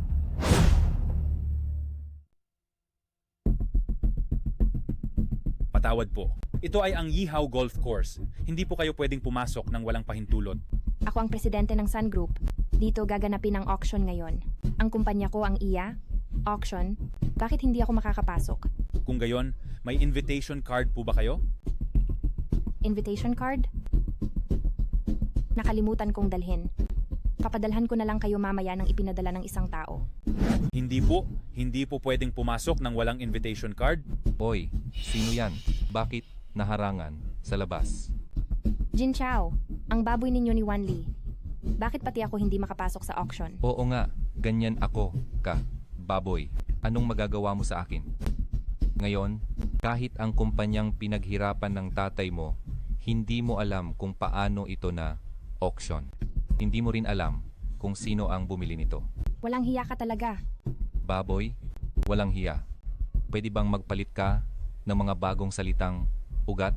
Itong mga salitang ito, nakakasawa na. Huwag kang masyadong magyabang. Sige na, hindi na ako makikipag-usap sa iyo.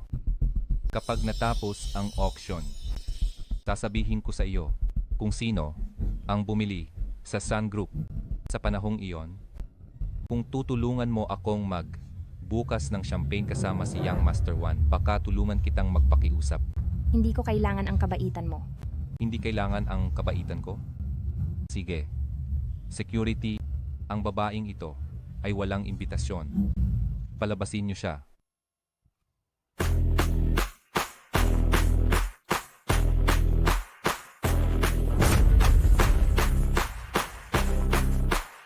Sandali. Yunhee, ikaw? Itong walang kuwentang asawa, bakit siya nag-ayos ng ganyan ngayon? Asawa ko? Huli na ako. Hindi ka ba makakapasok? Wala akong invitation card. Hindi ako pinapayagan ng security na pumasok. Ikaw na naman. Oo, ako na naman. Anong gagawin mo? Sige, suntukin mo ako. Kung kaya mo, pumasok ka. Sige. Papasok ako at ipapakita ko sa iyo. Security. Harangan niyo siya. Wala siyang invitation card. Sir, pakita po ng iyong imbitasyon. Kung wala kayo niyan, pasensya na po. Kailangan ko na po kayong paalisin. Yunhee. Huwag kang mag-alala.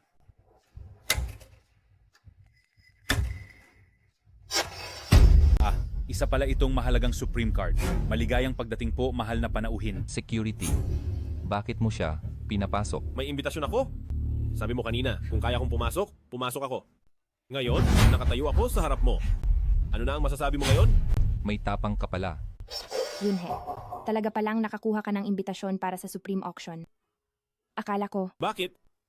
Akala mo niloloko lang kita, di ba? sina Wanli at Jin Chao ay nagsanib, puwersa upang lubusan akong blacklist. Kahit pa ako ang presidente ng Sun Group, hindi pa rin ako makakapasok. Sinabi mo na may imbitasyon ka. Wala akong pagpipilian kundi sumugal. At manalangin na sana meron ka nga. Tama nga, hindi mo ako binigo. Asawa ko. Ipinangako ko sa iyo. Mula ngayon, hindi na kita bibiguin pa. Buong puso akong naniniwala sa iyo. Simula ngayon, hindi na ako magdadalawang isip pa sa iyo. Salamat, asawa ko. Hindi ba't dapat lang yan sa asawa? Tara na, malapit na magsimula ang auction. Sige, tara na. Ano nangyayari? Ang aming Supreme Auction ay palaging puno ng matataas na bisita. Bakit wala ni isa ngayon? Hoy! Ikaw na taga! Palo ng martilyo! Walang ibang dumating ngayon kundi ako! Mamaya, sa auction, bilisan mo ang pagtawag. Huwag kang babagal-bagal. Kayo pala yan, Young Master 1. Mabuti at alam mo. Bilisan mo! Simulan na ang auction. Pero, hindi pa po oras. Pinapaumpisa ko na. Umpisahan mo na. Bakit ang dami mong sinasabi? Total. Ako lang naman ang nandito. Ginoong Juan, may malaking problema. Anong problema? Bakit ka nag-iingay? Si San Yingying ay hindi makapasok. Natural lang yan. Siyempre, hindi siya makakapasok. Inayos ko yan. Wala siyang invitation card. Ngayon, ako lang ang iisang may invitation card sa buong lugar. Hindi iyan. Hindi lang ikaw ang may isang imbitasyon. Ano? Anong sabi mo? Hindi lang isa. Oo, hindi lang iyan ang sa iyo. May isa pang Supreme Invitation Card. Dala iyan ng manugang ni Sun Yingying. Paano nangyari yun? Bakit hindi?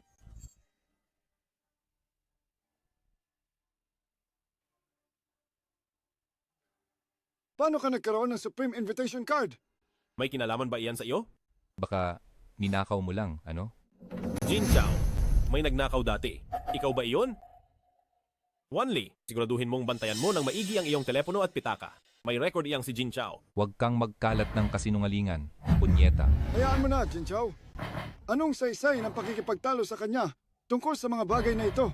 Sa subasta, ang pinaglalabanan ay ang yaman at ang lakas, hindi sa pamamagitan ng pagkuha ng imbitasyon dahil sa kunwari koneksyon. Tama. Young Master 1, tama ka. May koneksyon siya. Ngunit, hindi naman siya tutulungan ng mga taong iyon na gumastos ng malaking pera. Ang subastang ito ay iiwan sa inyong dalawa ng isang impresyon na hindi ninyo malilimutan habang buhay. Sige, subukan nyo. Hemp, tungkol sa lakas. Sa Hilagang Lungsod. Sino ang kinatatakutan ng pamilya 1? Sayang lang ang oras ko sa iyo. Auctioneer. Ay, anunsyo mo na ang simula. Kung gayon, mga ginoo, mga ginang, ang Supreme Auction ay ngayon opisyal na nagsisimula. Hayaan nating tawagin ang unang bagay na ibebenta.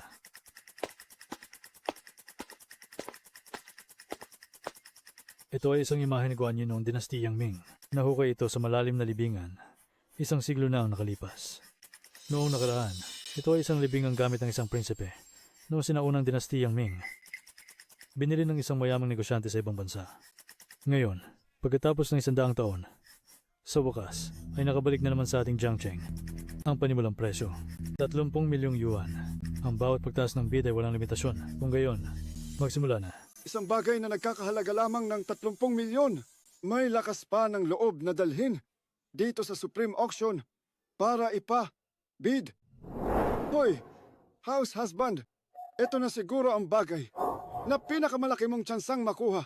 Hindi ka ba bid? Mauna kang mag-bid. Hindi mahalaga kung huli ako. Wala lang pera, wala na. Bakit ka nagpapanggap? Yang Master 1, bid ka lang ng 30 milyon. Kunin mo na iyan para makita nitong walang hiya at walang mukhang tao. Ang iyong kapangyarihan. Tama ka. Sinong hindi marunong hangin? Kung talagang magbibid siya, siguradong matataranta iyan. 30 milyon. Nag-bid si Young Master 1 ng 30 milyon. Ginoo, gagayahin mo ba ang presyo? Wala siyang bid. Isa lang siyang amoy na house husband. Wala siyang kahit isang sentimo sa bulsa. Yun he. Hindi ba mayabang ka? Magbid ka. Magbid ka na. 30 milyon at 1 piso. Yunhe, saan mo kukunin ang 30 milyong iyon? Huwag kang mag-alala. Mayroon ako niyan. Hambog na umakyat. Kailangan mo ring malaman na 30 milyon ito, hindi 3 piso. Hindi ako nagkamali sa pagtawag. Tumawag ako ng 30 milyon at 1 piso, eksaktong piso ang mas mataas sa iyo. Chu Yunhe, dapat mong malaman. Sa sovereign auction, kung tatawag ka ng dalos at wala ka namang pera, baka hindi ka na makita pa muli sa mundo. Alam ko, hindi ako dalos sa pagtawag. Makinig kayong lahat ng mabuti. Tumawag ako ng 30 milyon at 1 piso, eksaktong piso ang mas mataas sa iyo. Punyeta, sobra na ang batang ito. Sige. May lakas ka ng loob. Ikaw, bata, huwag kang magmatigas. Para lang sa iyong dangal. Dahil kung mapipikon mo ang boss sa likod ng sovereign auction, huwag mong sabihin na hindi kita binalaan ng maaga. Ito ang industriya ng pamilya. Joe, ang numero 1 pamilya sa buong bansa. Mamamatay kang napakahirap. Sa oras na yon, madadamay pa ang asawa mong si Sun Yingying. Hindi ko ginagawa ito para sa dangal. Gusto ko lang sampalin ang mukha mo. Ay, teka, hindi ba Timaynag utos sa akin na tumawag kanina? Tumawag na ako ngayon. Bakit? May nagbubulungan pa dyan sa tabi? Ginoong 1. Baka naman wala talaga siyang ganoong karaming pera, di ba? Siya? Mayaman. Dahil lang sa suot niya. Mayaman na siya? Kung mayaman siya, papayag ba siya maging live? In-son, in-law? Tama nga naman. Nagpapalusot lang talaga siya. Mamaya, tingnan natin kung paano siya mamamatay. Oo. Mamaya, tingnan natin kung paano siya mamamatay. Sir, sigurado po ba kayo nag-bid kayo ng 30 milyong piso at 1 piso? Bakit? Bawal ba? Wala pong problema. Walang limitasyon sa aming pag-bid. Kung gayon, dadagdagan ko lang siya ng 1 piso. Lakas ng loob. Ang lakas ng loob mo. Nangahas kang ingay sa Supreme Auction kahit may kaunti kang pera. Kung ikukumpara mo sa pamilya 1 ng North City, sino ka ba? 35 milyong piso. Nag-bid si Ginoong 1 ng 35 milyong piso, sir. Susunod pa ba kayo? 35 milyong piso at 1 piso. Yunhe, huwag ka nang mag-bid. Saan ka kukuha ng ganoong karaming pera? Huwag kang mag-alala. Paanong magkakapera yan? Isa lang siyang walang kwentang tao. 40 milyong piso. 40 milyong piso at 1 piso. 40 milyong piso at 1 piso. Ginoong Juan, Magbi, bid pa po ba kayo? Ano? Hindi ko ba kayang bayaran ng halagang yan? 50 milyong piso! 50 milyong piso at 1 piso. 60 milyong piso! Ginoong Juan, masyadong malaki ang 60 milyong piso. Itong estatwa ng diyosa ng awa. 40 milyon lang talaga ang halaga. Hindi bale. Hahayaan ko bang mapahiya ako ng lalaking yon at sirain ang reputasyon ko? Ako, ang panganay na binata ng pamilya Juan. Wala na ba akong mukhang ihaharap? Diretso ako magbi. Bid ng 100 milyong piso. 100 milyon. Ginoo, tataasan mo pa ba ang tawad? Wanli, upang mapabagsak mo ako, gumastos ka ng 100 milyon para bumili ng imahe ni Guanyin na 40 milyon lang ang halaga. Talaga namang napakalaking gastos ang ginawa mo. Marami akong pera at ipapakita ko sa iyo na asawa ng mayaman na hindi ka makakaangat sa akin. Oh, ganun ba? Kung may lakas ka talaga ng loob, edi itaas mo ang placard mo. Tulad ng gusto mo, papakita ko sa iyo kung paano ako uungos sa iyo at hindi ka na makakabangon pa. 100 milyon at 1 piso. Ikaw! Traidor na umakyat sa pinto. Talaga namang napakatapang mo. Mr. Chu, talaga namang may malaking kakayahan. At bata ka pa, Sing. Yaman ng isang bansa talaga iyan. Mr. Wan, tataasan mo pa ba ang tawad? Tataasan? Wala na! Itong imahe ni Guanyin, ibibigay ko na sa kanya. Sino kaya kanina ang napakayabang magsalita at nagsabing imposible akong makakaangat sa kanya? Ngayon, ano na? Auctioneer, isa lang siyang traidor na umakyat sa pinto. Paano siya magkakaroon ng 100 milyong pondo? Hinihiling ko na agad na suriin ang kanyang pondo para hindi na siya sumisigaw ng walang kabuluhan sa auction. Tama, suriin siya. Kung wala siyang 100 milyon sa kanyang card, puputulin namin ang mga paa ng aso niya mismo. Mr. Chu, ngayon, sina Mr. Jen at Mr. Wan ay nagtanong, maaari ba naming suriin ang iyong pondo? Hindi. Si Yunhe ay bago pa lang dito. Hindi niya alam ang patakaran ng subasta. Ito, wala siyang ganoong kalaking pera. Huwag mo nang i-check. Yunhe, umalis na tayo agad. Mahal, mayroon ako nitong perang ito. Saan mo kinuha ang ganoong karaming pera? Nilalagnat ka ba? Saan ka kukuha ng 100 milyong piso? Ipapa, liwanag ko sa iyo ng maayos. Auctioneer, sabi na mismo ng asawa niya, hindi niya alam ang patakaran kaya maling nagtawag siya ng presyo kung papalabasin ninyo siya. Ang reputasyon ng Supreme Auction House ninyo, saan ninyo pa ilalagay? Itong 100 milyon, ako na ang magbabayad para sa kanya. Yunhe, umalis na tayo. Pumunta sa Supreme Auction House, nagpabida lang, tapos gusto nang umalis. Paanong mangyayari iyon? Nagpabida? Gusto mong i-check ang pondo, tama ba? May 100 milyon sa card na ito, kunin ninyo at swipe. Kung hindi swipe, luluhod ako at magpapakumbaba sa inyong lahat.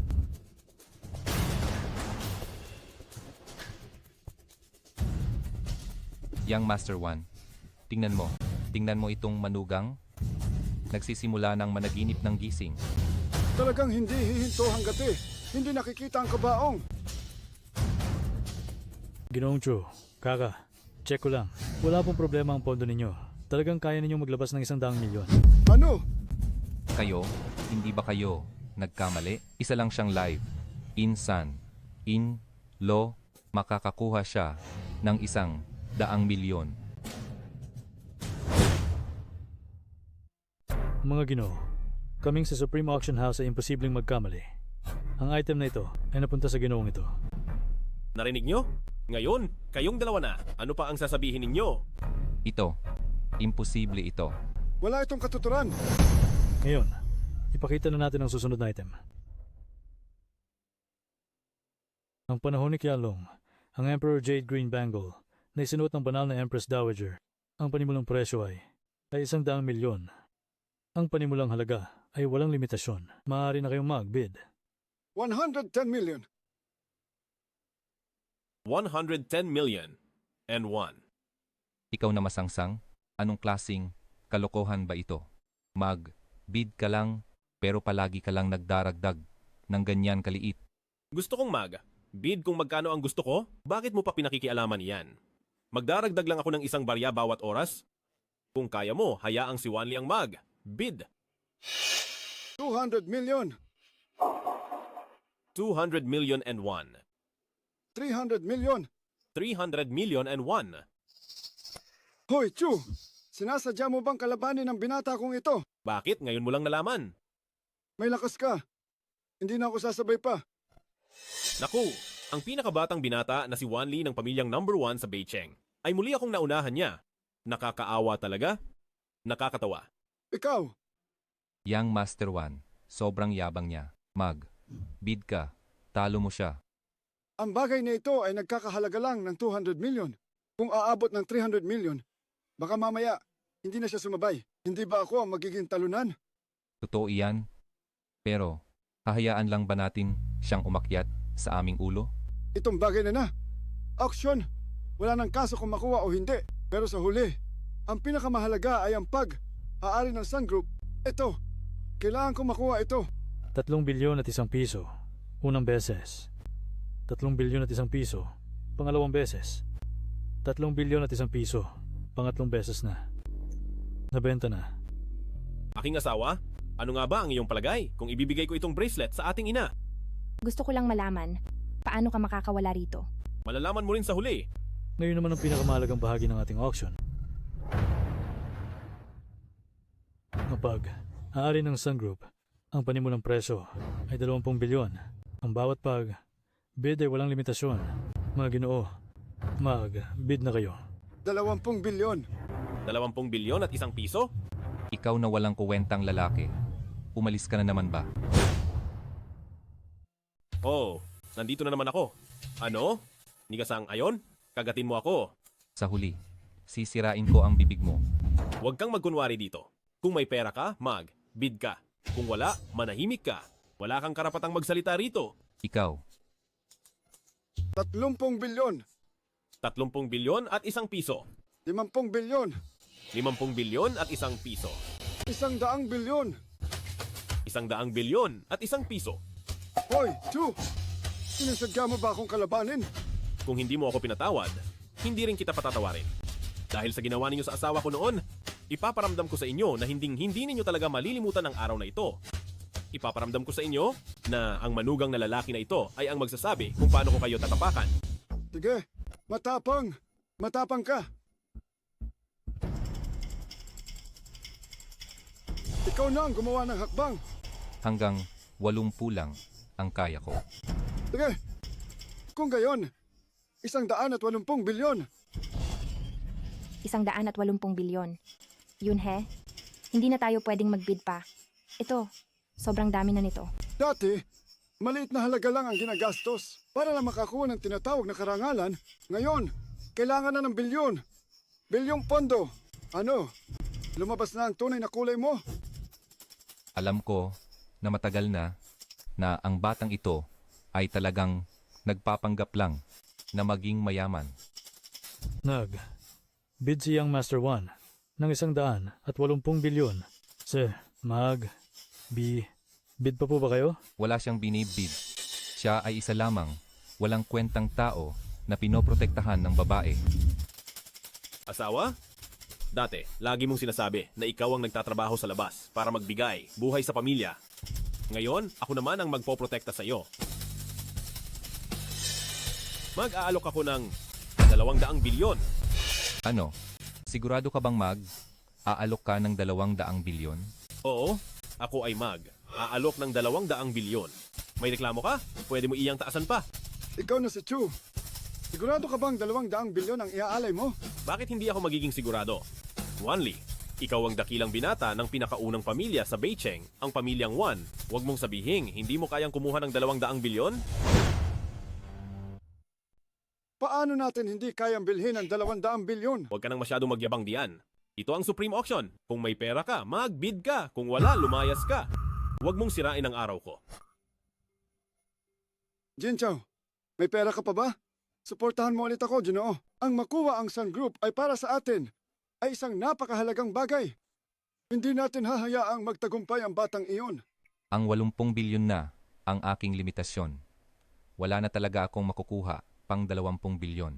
Anong gagawin natin? Pababayaan na lang ba nating tuntungan tayo ng batang iyon? Oh, Ginoong Wanli, huwag mong sabihin hindi kita binalaan. Kanina lang, sinabi mo na hindi mo hahayaan na apakan kita. Ngunit ito na ang pangatlong beses na inaapakan kita. Ginoong Juan, talaga bang matatanggap mo ito? Ang galing mo, bata! May lakas ka ng loob. Magkikita pa tayo. Sa susunod, pagsisisihan mo na nabuhay ka sa mundong ito. Hindi makapag-bid kaya nagmumura na, ha? Wanli-wanli, akala ko pa naman isa kang tao. Hindi ko inaasahan na ikaw ay para ka lang pala sa kalye, walang pinag, aralan, at walang kwenta. Ayoko nang makipagtalo pa sa'yo. Ginoong Jin, umalis na tayo. Sige, huwag na kitang ihatid. Ginoong Juan, aalis na lang ba talaga tayo? Ang asawa na yan ay talagang binastos tayong dalawa. Hindi ko ito matatanggap. Ngayon, ano ang magagawa mo kung hindi mo matatanggap? Hindi ko inaasahan na kaming dalawang prinsipe ng Hilagang Lungsod ay mapupunta sa ganitong sitwasyon dahil sa isang lalaking asawa. Mula ngayon, tayong dalawa ay magiging tawa sa Hilagang Lungsod ng mataas na lipunan. Hindi man lang natin mapapantayan ang isang bastos na lalaking nakatira sa ating bahay. Hayaan mo muna siyang magdiwang. Pagkatapos umalis ng mga tao mula sa Supremong Subasta, sisiguraduhin ko na ituturo ko sa kanyang isang aral. Oo, kailangan talaga nating magturo sa kanya ng isang aral. Binabati ko Ginoong Chu. Ang pagmamay, hari ng grupo ng Sun ay sa inyo na. Asawa ko, ibinabalik ko sa iyo ang grupo ng Sun. Yunhe, sa ganitong oras pa, bakit kailangan mo pang magpatuloy sa pagsisinungaling sa akin? Asawa ko totoo, hindi ako nagsisinungaling sa iyo. Kanina, ang pananaw ko sa iyo ay nagbago na. Pakiramdam ko, sobrang hirap para sa iyo ang mag-alaga ng bahay. Hindi ko dapat pinilit ka noon. Pero hindi mo rin dapat niloko ang iba para lang sa iyong dangal, hindi ba? Asawa ko, anong nangyayari? Yunhe, 3 taon na tayong kasal. Kahit na bato pa, madadala pa rin ito ng iyong sinseridad. Mahal kita. Mahal ko ang iyong sinseridad at kabaitan. Mahal ko ang iyong masipag na paggawa at pagiging maaasahan. Pero hindi ka pwedeng mandaya at manloko para lang mapaluguran ako. Hindi ka pwedeng magpanggap na mayaman kahit wala ka talagang pera. Natatakot ka ba talaga na wala akong pera? Kaya ko lang ginawa ito para pahiyain sina Jin Chao at Wan Li. Kaya ko lang sinasadya na lokohin ka. Asawa ko, nakita na ng tagapagsubasta ang aking account. Hindi ako nagsisinungaling. Totoo, mayroon akong sapat na pera. Tama na. Huwag ka nang magsalita pa. Nasu, suhulan mo ba ang auctioneer? Siya lang ang makakatulong sa'yo para ayusin ang lahat ng ito. Sa totoo lang, wala ka talagang pera. Pinaniwala mo lang ang lahat na mayaman ka. Aking asawa, ako. Mahal ko. Bakit ganoon ka? Materialista si ate? Akala niya niloloko mo siya. Yunhe, siya. Sino siya? Bakit kanya tinawag na asawa? Zhou Yan Air? Huwag mo na akong tawaging asawa. Nandito ang asawa ko. Mahal ko, ano bang mahirap sabihin dito? Ako, si Zhou Yan Air, ay isang taong nagmamahal ng walang takot. Yunhe, kailangan ko ng paliwanag. Paano ko ba ipapaliwanag ito? Mahal ko, hindi mo kailangang mag-alala. Ako na mismo ang magpapaliwanag sa kanya. Ate? 3 taon na kayong magkasama ni Kuya Yunhe. Hindi mo pa rin ba alam kung sino talaga siya? Anong klaseng tao ang asawa ko? Alam ko iyan. Siya ang manugang na pinili ng lolo ko. Siya ang aking asawa. Ay nako, napakalaking kasayangan naman. Alam mong naglalaba lang siya at nagluluto at palagi mo siyang pinipintasan dahil sa kanyang pagiging walang silbi. Pero hindi mo alam kung gaano kalakas ang tunay na kakayahan ni Kuya Yunhe. Siya? Anong kakayahan niya?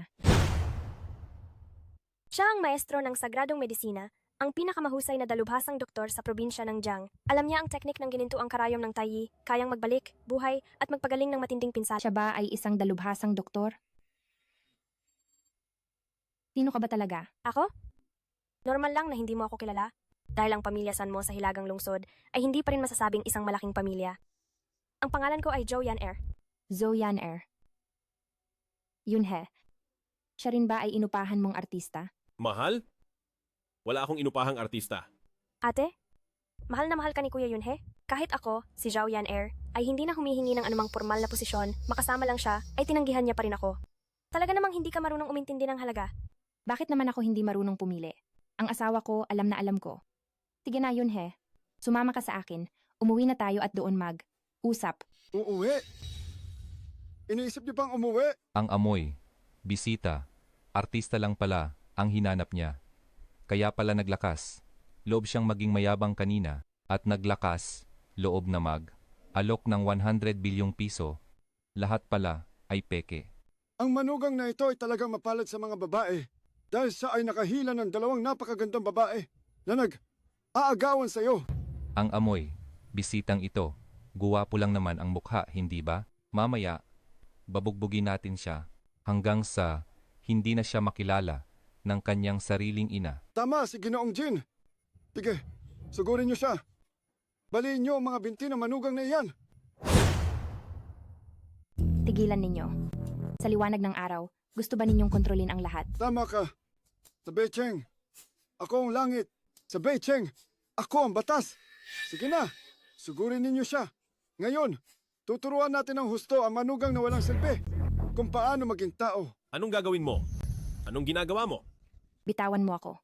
Hambog na bata. Gaano ka man magpumiglas ngayon, mamamatay ka pa rin talaga. Yunhe, umalis ka na, dali. Pipigilan ko sila para sa iyo. Binibining San, mas mabuti pang tumabi ka. Dahil kapag nagkapisikalan at nabugbog ka rin, sayang naman. Oo nga, kung masugatan ka, ang napakagandang bulaklak, si Young Master 1, at ako, ay magiging malungkot. Kahit mamatay pa ako sa bugbog, hindi ko hahayaang saktan ninyo si Yunhe. Asawa ko? Noon, palagi mo akong pinoprotektahan? Ngayon, ako naman ang magpoprotekta sa iyo? Protektahan? Nandito lang kami ni Young Master 1 at nanonood. Paano ka magpoprotekta? Chu Yunhe, kung luluhod ka ngayon at magmamakaawa sa akin habang yakap ang paa ko, baka bigyan pa kita ng pagkakataon para makatakas ka ng buhay. Narinig mo ba? Si Young Master 1 ay napakabait. Hindi ka pa ba luluhod? Masyado mong tinitingnan ang sarili mo ng mataas at masyado mo akong minamaliit. Dahil hindi ninyo alam kung ano ang klase ng nilalang ang kinakaharap ninyo. Nagmamayabang pa rin? Tugod! Anong tinutunganga ninyo?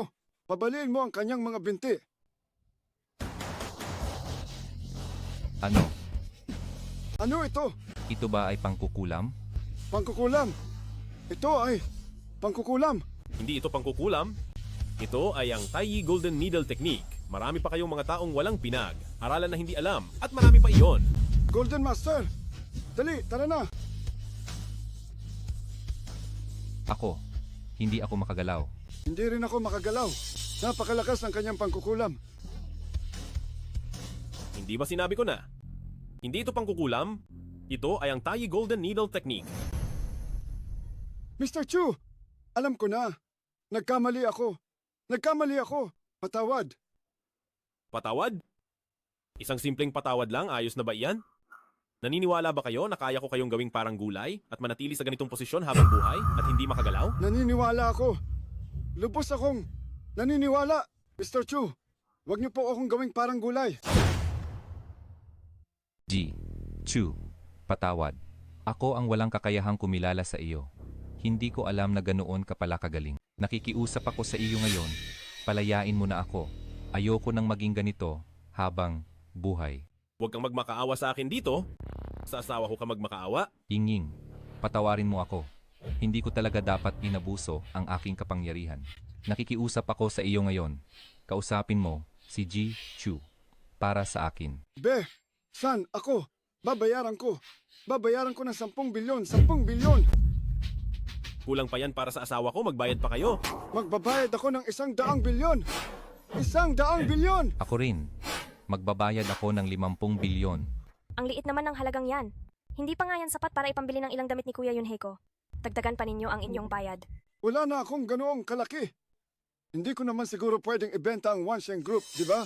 Noong pinilit mong ipabenta ang Sun Group ng aking asawa, bakit hindi mo naisip na darating ang araw na ito? Magbabayad ako, sige. Magbabayad ako. Magbabayad ako ng 200 bilyon. Hinihiling ko na magpakita ng awa si Jichu. At patawarin na kami. Ako rin. Magbabayad ako. Wala akong kasing laki ng kanya, pero magbabayad ako ng 100 bilyon. Mabuti naman. Sige, dahil pinatawad na kayo ng asawa ko, palalayain ko na kayo. Pero huwag na huwag ko na kayong makikita pa. Kundi baka isang araw na masama ang loob ko at hindi ko magustuhan. Gagawin ko ulit kayong mga plantman. Opo. Chu. Pangako ko na kapag nakita ko si Divine Dr. Chu, ay lalayo ako at hindi magpapakita.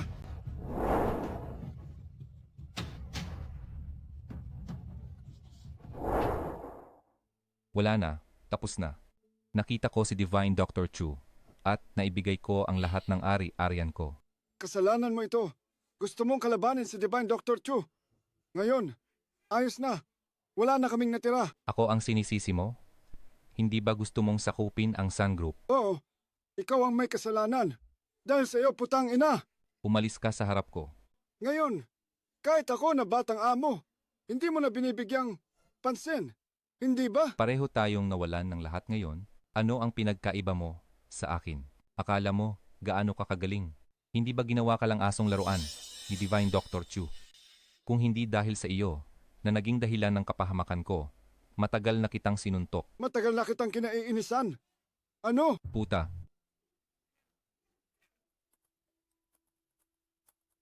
Yunhe, ang iyong gintong karayom. Talaga bang napakagaling? Ate, ngayon alam mo na? Ang tunay na kakayahan ni Kuya Yunhe, hindi ba? Sino ang ate mo? Huwag mo akong tawaging ate dito. Huwag kang maging ganyan kadamot, ate. Hindi ko naman sinabing makipagdiborsyo ka kay Yunhe. Ang gusto ko lang ay makasali rin ako. Bumuo tayong 3 ng pamilya. Isang pamilya ng 3. Di ba mas maganda iyon? Tumahimik ka. Ayaw kitang marinig magsalita. Yunhe, gusto kong ikaw ang magsalita. Sino ba talaga ang pipiliin mo? Siya?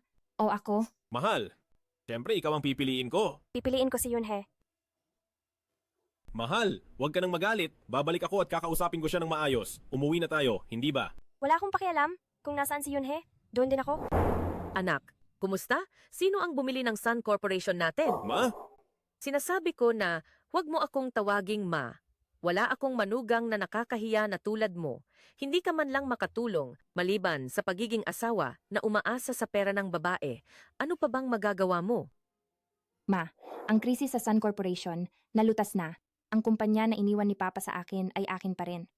Talaga? Si Wan Lee, paano niya tayo palalampasin ng ganun kadali? Ang lahat ng ito ay inayos ng asawa ko. Siya? Asawa mo? Oo, ang asawa ko. Lahat ito ay tinulungan ni Yunhe na lutasin. Siya na asawa na umaasa sa pera ng babae. Paano niya napasunod ang pamilya Wan? Paano nangyari iyon? Totoo. Ang lahat ng ito ay totoo. Alam ni Yunhe ang pamamaraan ng ginintuang karayom ng tai. Siya ang pinakamahusay na manggagamot sa Jiangcheng. Ah? Ito? Ma? Sa totoo lang, bago pumanaw ang aking guro, nangako ako sa kanya na hindi ko gagamitin ang aking kaalaman sa medisina sa loob ng 3 taon. Ngunit lumipas na ang 3 taon, kaya bumalik na ako sa aking pagkatao. Si Jin Chao at Wan Lee, pinarusaan ko sila at pinilit silang magbayad ng 30 bilyong piso kay Yingying. 30 bilyong piso? Opo, totoo lahat iyon. Naipasok na ang pera sa account ng kumpanya. Abot sa 30 bilyong piso iyon. Kung gayon, ako ang nagkamali. Yunhe, sa loob ng 3 taon na ito, talagang nahihiya ako sa iyo. Sobra akong naging masama sa iyo. Ma, wala kang ginawang masama. Sa loob ng 3 taon na ito, ang alam ko lang ay magluto at maglaba. Ako ang hindi nakapagprotekta kay Yingying. Iyon ang aking pagkakamali. Ngunit simula ngayon, gagampanan ko ang tungkulin ko bilang isang lalaki, aalagaan ko ng mabuti si Yingying, gagawin ko siyang pinakamaligayang babae sa mundo. Napakahusay. Kayong dalawa. Hello? Anong sabi mo? May nangyari kay Zhao Yaner?